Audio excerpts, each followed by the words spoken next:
Hello friends, welcome to my channel আদি story. আশা করছি সবাই ভালো আছেন ও সুস্থ আছেন। আমার আজকের রেসিপি ফুলকপির মাঞ্চুরিয়ান। একদম ঘরোয়া পদ্ধতিতে সহজেই কি করে ফুলকপির মাঞ্চুরিয়ান তৈরি করে নেবেন দেখে নিন আজকের রেসিপিটা। একদম বাড়িতে থাকা কিছু উপকরণ দিয়েই কিন্তু তৈরি করে নেওয়া যায়। কেমন লাগলো আজকের এই রেসিপিটা অবশ্যই আমাকে জানাবেন। চাউমিন হোক অথবা পরোটা, রুটি কিংবা ফ্রাইড রাইস, যে কোনো কিছুর সঙ্গে কিন্তু দারুণ লাগবে। পুরো ভিডিওটা স্কিপ না করে দেখতে থাকুন। ফুলকপির মাঞ্চুরিয়ান তৈরি করার জন্য আমি একটা মিডিয়াম সাইজের কফি নিয়ে নিয়েছি। কফির থেকে ডালগুলোকে আলাদা করে নিচ্ছি। আর যেহেতু একটুখানি বড় বড় করে কাটছি, এগুলো কিন্তু ছোট করে কেটে নিতে হবে। একটা ফুলকপি দিয়ে অনেকটা পরিমাণে কিন্তু মাঞ্চুরিয়ান তৈরি করা যায়। কফিগুলো কেটে আমি কিন্তু ছোট করে নিয়েছি, ভালো করে ধুয়ে নিচ্ছি। পরিষ্কার জল দিয়ে আমি দুবার ধুয়ে নিয়েছি। ধুয়ে নেওয়ার পরে জলটা ঝরিয়ে নেব। অন্যদিকে কড়াই চাপিয়ে নিয়েছি আর কড়াইয়ের মধ্যে দিয়ে দিচ্ছি জল। আমি এখানে ছোটো বাটি 2 বাটি জল দিলাম আর এর মধ্যে দিয়ে দিচ্ছি হাফ চামচ লবণ, দিয়ে দিচ্ছি ধুয়ে রাখা কফিগুলো। হালকা করে ভাপিয়ে নিচ্ছি। আগের থেকে যদি কফি ভাপিয়ে রাখা হয় তাহলে কিন্তু মাঞ্চুরিয়ানটা খুব ভালো হয় আর খুব তাড়াতাড়ির মধ্যেই হয়ে যায়। গ্যাসের ফ্লেমটা হাই টু মিডিয়ামে রেখে 10 থেকে 12 মিনিট আমি ভালো করে ফুটিয়ে নিয়েছি। কফিটা ভাপানো হয়ে গেছে, তুলে রাখছি অন্য থালার মধ্যে। এরপরে একটা বাটি নিয়ে নিয়েছি আর এর মধ্যে নিয়ে নিচ্ছি ছোটো চামচের মাপ করে 3 চামচ ময়দা। ওই একই চামচের মাপ করে নিয়ে নিচ্ছি কর্নফ্লাওয়ার 1.5 চামচ। যেহেতু 3 চামচ ময়দা নিয়েছি তার অর্ধেক কিন্তু কর্নফ্লাওয়ারটা দিতে হবে। দিয়ে দিচ্ছি লবণ, হাফ চামচের থেকেও কম পরিমাণে দিলাম লবণ। আর দিয়ে দিচ্ছি লঙ্কা গুঁড়ো হাফ চামচ। ভালো করে মিশিয়ে নিচ্ছি। এরপরে দিয়ে দিচ্ছি আদা রসুন বাটা। এর মধ্যে এবার দিয়ে দিচ্ছি জল আর একটা ব্যাটার তৈরি করছি। তবে ব্যাটারটা কিন্তু খুব বেশি মোটাও থাকবে না, আবার খুব বেশি পাতলাও কিন্তু হবে না। এই ব্যাটারটা তৈরি করতে আমার হাফ কাপ জল লেগেছে। ব্যাটারটা কিন্তু খুব বেশি পাতলা হবে না, আর খুব বেশি পাতলা যদি হয়ে যায় তাহলে কিন্তু ভাজার সময় অসুবিধা হবে। ব্যাটারটা এখন প্রায় তৈরি করে নেওয়া হয়ে গেছে আর ঠিক এরকম ব্যাটারটা হবে। এই ব্যাটারের মধ্যে দিয়ে দিচ্ছি আগে থেকে জল ঝরিয়ে রাখা কফিটা। ভালো করে ভাপিয়ে নিয়েছি আর ভাপিয়ে নিয়ে কিন্তু জলটা ভালো করে ঝরিয়ে রাখতে হবে।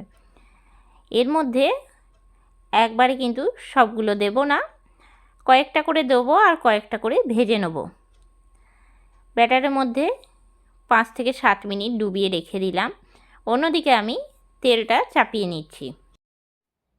কড়াই চাপিয়ে নিয়েছি আর কড়াইয়ের মধ্যে দিয়ে দিচ্ছি সাদা তেল। তেল ভালো করে গরম করে নেব। গ্যাসের ফ্লেমটা হাই টু মিডিয়ামে রেখে দিয়ে দিচ্ছি ব্যাটারে ডোবানো কফিগুলো। একসঙ্গে খুব বেশি দেবো না, 4 থেকে 5টা কফি আমি দিয়ে দিচ্ছি। এতে করে ভাজাটাও কিন্তু ভালো করে হবে। আর ওপর থেকে ঠিক এরকম একটু করে ব্যাটার দিয়ে দিলে কিন্তু কফিটা খুব সুন্দর দেখতে হয়। এই রকমভাবে কিন্তু আমি ভেজে নিচ্ছি। এক পিঠটা হয়ে গেলে অন্য পিঠটা উল্টিয়ে দিচ্ছি আর ঠিক এই রকম লাল লাল করে কিন্তু ভেজে নেব। তবে খুব বেশি কিন্তু কড়া করে ভাজছি না।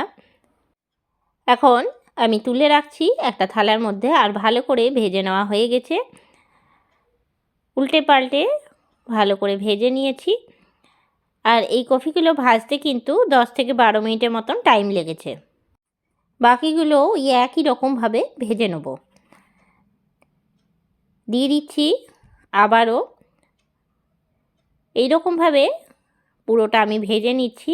আর আগে থেকে যদি ব্যাটারের মধ্যে ডোবানো থাকে তাহলে কিন্তু বেশ ভালো হয়। ব্যাটার থেকে যখন কড়াইয়ের মধ্যে কফিগুলো দিচ্ছি তখন কিন্তু আমি চামচে করে দিচ্ছি। এতে করে কিন্তু বেশ ভালোভাবে দেওয়াটা হয়, আর ওপর থেকে একটু করে ব্যাটারও যদি দিয়ে দেওয়া হয় তাহলে কিন্তু কফিগুলো বেশ গোল গোল করে ভেজে নেওয়া যায়।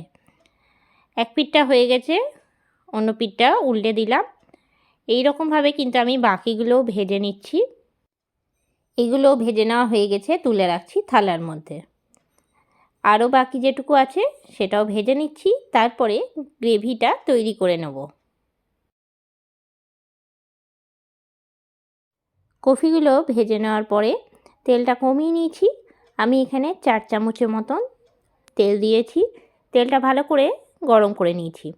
এর মধ্যে দিয়ে দিলাম কুচি করে রাখা আদা, 7 থেকে 8টা রসুন কুচিয়ে নিয়েছি, আর দিয়ে দিলাম লঙ্কা কুচি। ভালো করে 5 মিনিট নাড়াচাড়া করে ভেজে নেওয়ার পরে এর মধ্যে দিয়ে দিচ্ছি একটা মিডিয়াম সাইজের পেঁয়াজ। পেঁয়াজটা আমি কুচিয়ে নিয়েছি। ভালো করে নাড়াচাড়া দিয়ে ভেজে নিচ্ছি। গ্যাসের ফ্লেমটা হাই টু মিডিয়ামে রেখে সমানে নাড়াচাড়া দিচ্ছি। আর রসুন, আদা, লঙ্কা কিন্তু প্রায় ভেজে নেওয়া হয়ে গেছে।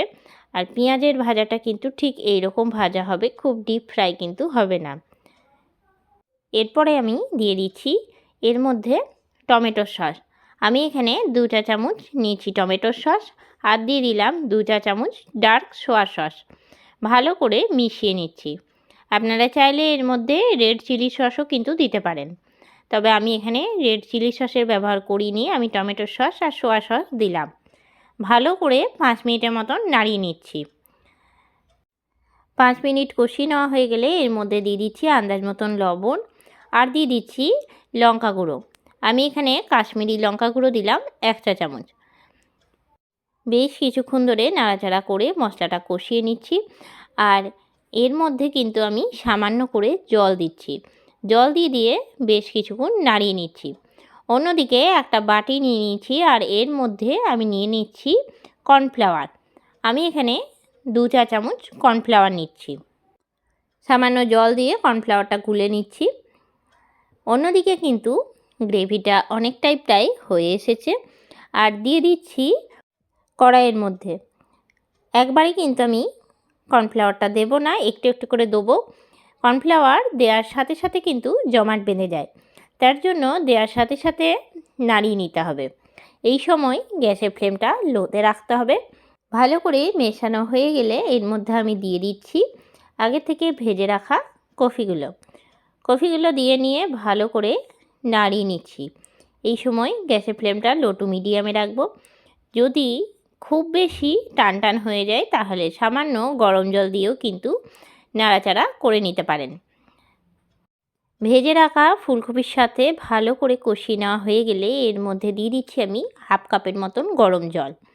যেহেতু মাঞ্চুরিয়ানটাতে আমি একটুখানি গ্রেভি রাখবো, তার জন্য কিন্তু আমি সামান্য জল দিলাম। ভালো করে ফুটে উঠলে ওপর থেকে দিয়ে দিচ্ছি কুচি করে রাখা কাঁচা লঙ্কা, আর দিয়ে দিচ্ছি ধনেপাতা কুচি। তৈরি হয়ে গেল আমার আজকের রেসিপি ফুলকপি মাঞ্চুরিয়ান। খুব সহজ আর খুবই সুস্বাদু। এখন প্লেট নিয়ে নিয়েছি, আর এর মধ্যে আমি তুলে নিচ্ছি ফুলকপির মাঞ্চুরিয়ানটা। খুব সহজ আর সুস্বাদু একটা রেসিপি, সহজেই কিন্তু তৈরি করে নেওয়া যায়। চাউমিন হোক কিংবা পরোটা, রুটি, যে কোনো কিছুর সঙ্গে কিন্তু এই রকম ঘরোয়া ফুলকপির মাঞ্চুরিয়ান খেতে দারুণ লাগে। কেমন লাগলো আজকের এই রেসিপিটা অবশ্যই আমাকে জানাবেন। রেসিপিটা ভালো লেগে থাকলে লাইক করবেন, শেয়ার করবেন। এই চ্যানেলের নতুন বন্ধু হয়ে থাকলে চ্যানেলটা সাবস্ক্রাইব করা অনুরোধ রইল। আর যারা ফেসবুক পেজ থেকে দেখছেন অবশ্যই পেজটাকে ফলো করে দেবেন। আবারও নতুন কোনো রেসিপি নিয়ে হাজির হব। সঙ্গে থাকুন আর দেখতে থাকুন। সবাই ভালো থাকবেন, সুস্থ থাকবেন। ধন্যবাদ।